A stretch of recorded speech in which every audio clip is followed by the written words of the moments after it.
Virgo. And potential future guys, talagang magle-level up yung iyong kabuhayan. Kasi magle-level up talaga yan guys dahil magkakaroon ka talaga ng financial gains and mamamanifest mo talaga yung desire mo, yung specific desire mo, especially pagdating sa kabuhayan and kaperahan. Okay? So ito guys, i-mind nyo na yan sa comment section. Mind level up ng buhay, mind financial gains, mind manifestation, okay, kasaganaan. Yan, i-mind nyo yan guys sa comment section. Kasi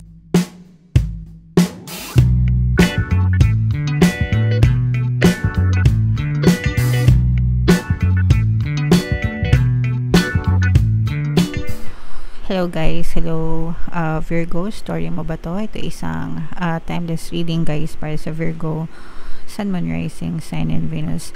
Sa reading na to guys, titingnan natin where you are right now, mga potential and challenges nyo, what you need to focus on, your past, present, and future energy, mga suggested approach, and yung potential future ng story nyo mga kapiksi. So, shuffle ko yung cards guys, hanapin ko yung energy ng Virgo.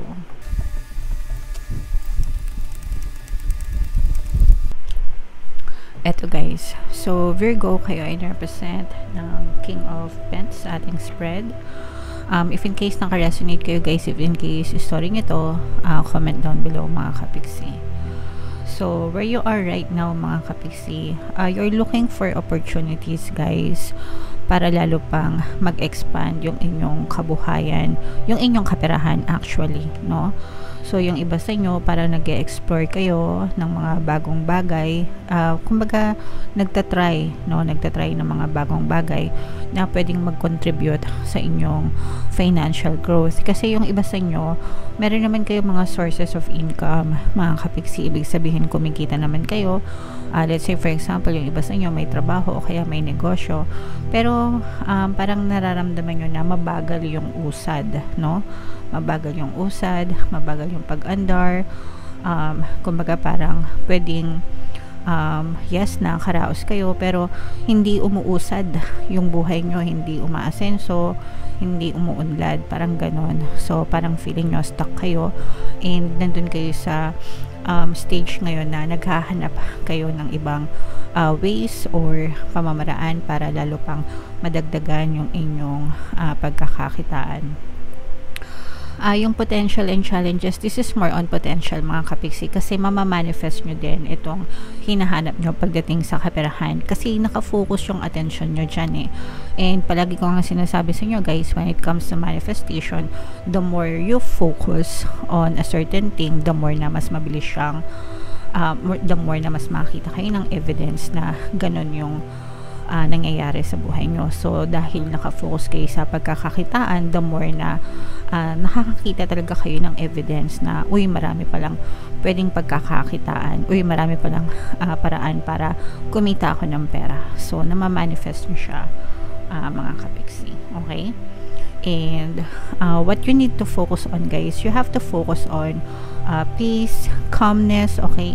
And you have to focus on your dreams guys. Ito yung mga mini dreams, no? Ibig sabihin ito, i-celebrate nyo yung mga mini manifestations nyo, yung mga small steps, baby steps mga kapiksi, yung mga additional na kinikita nyo. Let's say for example, kumita kayo ng additional na 200 pesos ngayon, 500 pesos ngayon, you have to celebrate that.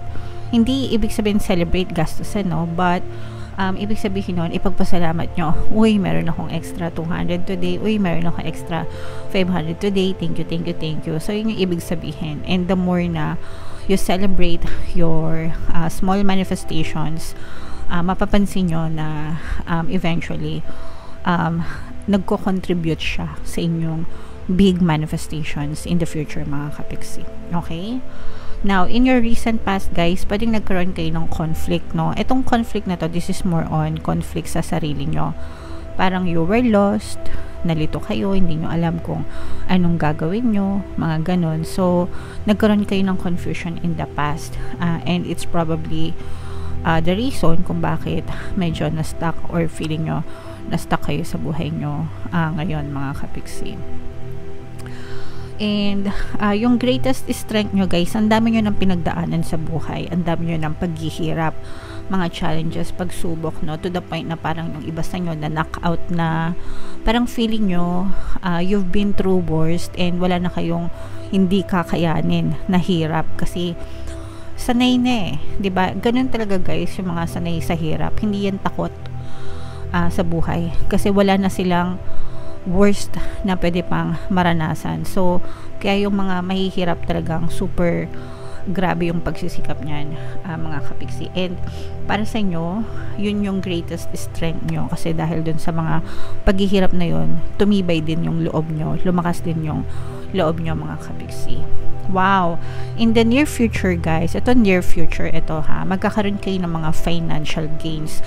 So yung hinahanap nyo, mga kapiksi, right now, yung hinahanap nyo ng mga extra income, mga mapagkakakitaan, in the near future, magdadala sa inyo ito ng financial gains. Ibig sabihin, dadagdag talaga yung kita nyo. Pwedeng madagdagan yung kita nyo, madagdagan yung savings nyo, madagdagan yung take home pay nyo, pero you will have extra amount of money, mga kapiksi. Okay, so this is more on money talaga, kabuhayan, kaya i-mind mo na yan guys sa comment section. Mind financial gains, mind manifestation. Okay, now suggested approach, mga kapiksi, is kapag kayo ay nanagana na, mga kapiksi, huwag kayong madamot. Huwag niyong ipagdamot yung inyong kasaganaan, bagkus ay kapag kayo naman yung nagkaroon na, matuto din naman kayong tumulong sa mga nangangailangan, especially una naman dyan guys, palagi pamilya, no? Matuto kayong lumingon sa pinanggalingan nyo, matuto kayong tumulong sa pamilya nyo, di ba? Kasi for some of you, pwedeng kayo lang din yung inaasahan nila, guys. What you need to know, mga kapiksi, no? Syempre, hindi naman perfect ang buhay. May mga times na madidisappoint din tayo sa mga nangyayari. So, hindi ka exempted doon. Pero, wag mong masyadong pagtuunan ng pansin yung mga disappointment. Ito guys, parang feeling ko, nadidisappoint ka sa mga tao sa paligid mo, na parang dadating yung time na ikaw na yung tumutulong sa kanila, pero parang hindi naman nila na-appreciate yung pagtulong mo. And, for some of you, pwedeng pinagkakakitaan ka or pinagsasamantalahan yun. Pwedeng pagsamantalahan ka rin nung ibang tao. So, kailangan mo lang siguro magbigay ng limitation. Walang masamang tumulong, di ba? Pero magkaroon ng boundaries din, mga kapiksi. And kung tutulong ka, tumulong ka ng buong loob, no? Huwag yung maghahanap ka ng kapalit, kasi kapag naghanap ka ng kapalit, abay talagang mafufrustrate ka. Kasi meron talagang ibang tao na walang utang na loob, okay? So, hayaan nyo na sila. Ang importante is ikaw.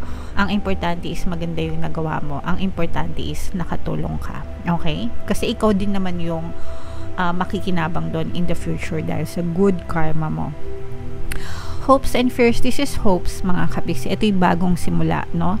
Bagong simula sa'yo, bagong journey mo, bagong paglalakbay mo. This is like, parang bibigyan ka ng brand new life ni universe, which is much better dun sa buhay na meron ka currently, Virgo. And potential future guys, talagang magle-level up yung iyong kabuhayan, kasi magle-level up talaga yan guys dahil magkakaroon ka talaga ng financial gains and mamamanifest mo talaga yung desire mo, yung specific desire mo, especially pagdating sa kabuhayan and kaperahan, okay?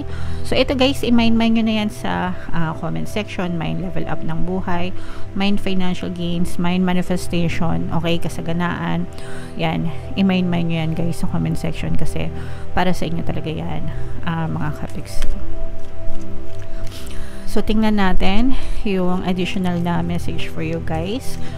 Shuffle ko to. Habang sinashuffle ko to, panoorin nyo muna yung video natin regarding sa ating paano mag-manifest ng abundance video course.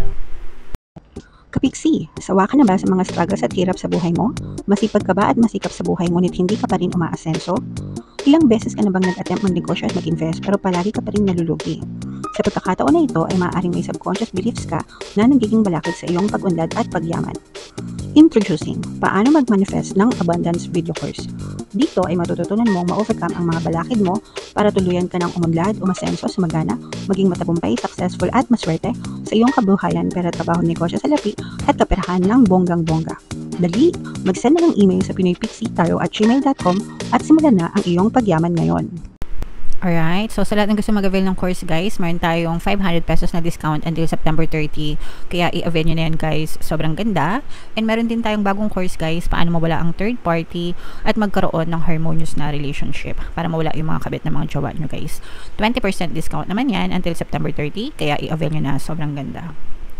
Sobrang ganda ng message nyo guys. Ito yung sinasabi natin na infinite supply, no? Na talagang magkakaroon kayo ng financial gains in the near future. And dahil dito sa financial gains na to, magkakaroon kayo ng mga infinite supply of resources from the universe. Ibig sabihin ng infinite supply guys, walang katapusang biyaya. No, walang katapusang resources. Ibig sabihin nito guys, pagka meron kayong kinailangan sa buhay nyo, madali lang siya na dumating sa inyo, mga kapiksi. Madali nyo lang siyang mabili, madali nyo lang siyang makuha, meron kayong access sa infinite supply from the universe. Kaya ito'y blessings guys, okay? So i-mind nyo yan sa comment section. Hindi na kayo maghihirap kapag kayo ay nagtuloy-tuloy lang talaga mga kapiksi sa inyong pagsisikap sa buhay. And with this fertility, ito yung mga new beginnings na sinasabi natin sa inyo, okay? So ito parang bagong simula ito bagong simula ng buhay nyo, bagong version ng buhay nyo, mga kapiksi, okay? So syempre wag nyong sayangin, parang binibigyan kayo ng chance na universe na mabuhay ng bagong simula or mag-start ng panibagong yugto sa buhay nyo. So wag nyo nang sayangin, wag nyo nang balikan yung mga dating gawain nyo, old habits, old patterns. Magbabay na kayo doon, instead mag-focus kayo sa pagsisikap, 'di ba? Pagtatrabaho, pagtitiyaga, positibong mental diet, no? Para talagang ma-achieve nyo, ma-manifest nyo talaga itong mga ninanais nyo sa buhay nyo mga kapiksi. Alright? Okay, so napakaganda guys, and sana naka-resonate kayo lahat. Huwag nyo kalimutan, i-mind nyo yan lahat sa comment section guys, and huwag nyo kalimutan makinig ng ating mga pampaswerte subliminals kasi talagang makakatulong yan sa inyo. Super effective guys, ang dami na nating success stories. Ito yung playlist guys, libre lahat sa YouTube, and ito naman yung ating success stories ng paano mag-manifest ng abundance video course. Click here to subscribe. Ito yung ating 2025 kapalaran. Thank you for liking, sharing, and subscribing. See you again next time. I love you all guys. Have a nice day. Bye-bye.